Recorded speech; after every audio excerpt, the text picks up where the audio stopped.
Alors, ceci relève des lois de conservation. Voici deux lacets que j'ai apportés, et tant que je laisse voir les bouts toujours en vue, aucune importance à ce que je fais au milieu, les lacets restent séparés. Je veux dire qu'on ne peut jamais les raccrocher de la sorte, tant que je laisse les bouts clairement vus. On peut recouvrir le centre avec une boîte magique, et là, on a beau faire tout ce qu'on veut, mais à la fin, lorsqu'on rouvre, eh bien, les lacets restent séparés. Comme il est absolument impossible de les raccrocher, vous n'avez même pas besoin de regarder ce que je suis en train de faire. Je tire ces lacets entre mes doigts et voilà, je frotte. Je frotte assez longtemps parce que je transfère mon énergie orientale là-dedans. Et je commence à sentir que quelque chose fond sous mes doigts. Et au bout d'un certain temps, voilà, c'est très bien. Au bout d'un certain temps, c'est ça qui se passe. Les lacets sont vraiment accrochés. Hein. Ça, c'est, voilà. Non, c'est impossible. C'est impossible parce que nous, les rationalistes, les grands scientifiques, savons que l'univers doit se comporter à notre guise. C'est pas ça les sciences. Nous, les humains, inventons des trucs et nous commandons l'univers et lui, il se comporte comme nous voulons. Et effectivement, même si je tire et que je frotte, surtout si je frotte, rien ne devrait se passer. Et rien ne se passe, ce qui est très réconfortant pour notre éducation, notre orgueil humain. Mais vous savez, l'univers, lui, il est un peu espiègle. Il faut le surveiller. Et si on est distrait, et on ne le surveille pas l'univers, de temps en temps, il risque par accident de faire quelque chose comme ça. Et ça, c'est vraiment terrible, parce que là, ils sont accrochés. Alors, cette manip, ce tour de magie, a été développé à une longue histoire, mais pour moi, j'ai voulu développer cette version pour, comment dirais-je, raconter la notion et la pratique surtout d'une loi de conservation. Les mathématiciens parlent plus volontiers d'invariant, mais l'idée est toujours la même. Il y a un processus compliqué, avant et après, une certaine quantité ne change pas. Et le simple fait que ça ne change pas, nous donne beaucoup d'intuition sur la nature du processus. Alors, pourquoi trouvons-nous ce tour surprenant? Eh bien, quelle question, parce qu'il est surprenant. Ah, mais encore. C'est parce qu'au début, il y avait 0, dans un certain sens intuitif, et à la fin, on va surgir plus 1.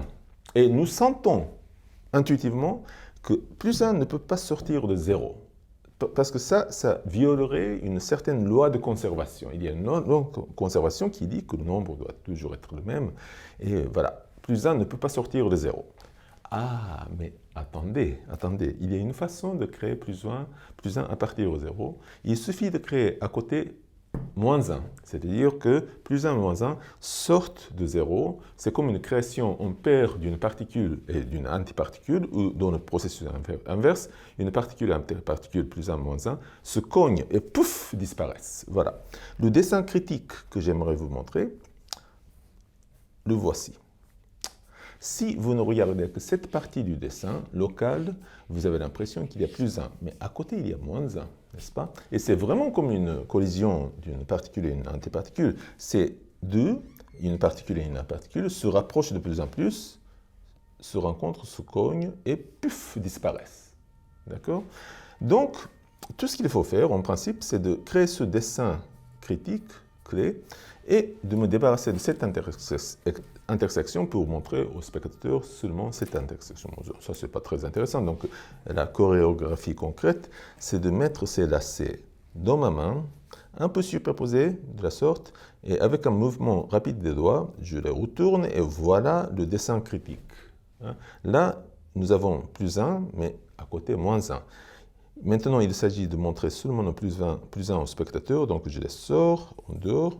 Et là, voilà, vous avez plus 1 à l'extérieur, mais à l'intérieur de ma main, il y a moins 1. Et je disais, tant que je garde les bouts des lacets toujours en vue, et ainsi de suite. Bon, ça, c'est un grand mensonge, parce que pendant que tout le monde regarde cette intersection, plus 1, je tire, et à un moment donné, les bouts des lacets disparaissent de ma main. C'est à ce moment-là que moins 1 est détruit, laissant survivre seulement plus 1. En principe, par conséquent, on peut faire une création en paire de plus 2, moins 2, ou plus n, moins n. On peut faire quelque chose de très compliqué pourvu qu'il y a, comme dirais-je, miroir entre cette opération et cette anti-opération. Voilà, quelque chose comme ça. Et je me débarrasse de cette intersection et créer quelque chose d'effectivement assez complexe dehors. Donc, Si on pensait en termes d'une loi de conservation, on aurait pu dire, tiens, c'est bizarre, 0 est entré dans la main de Tadashi, on va en ressortir plus 1, où est moins 1, on aurait pu le dire. Et c'était effectivement dans la main. Vous avez tout compris, c'est ça une loi de conservation.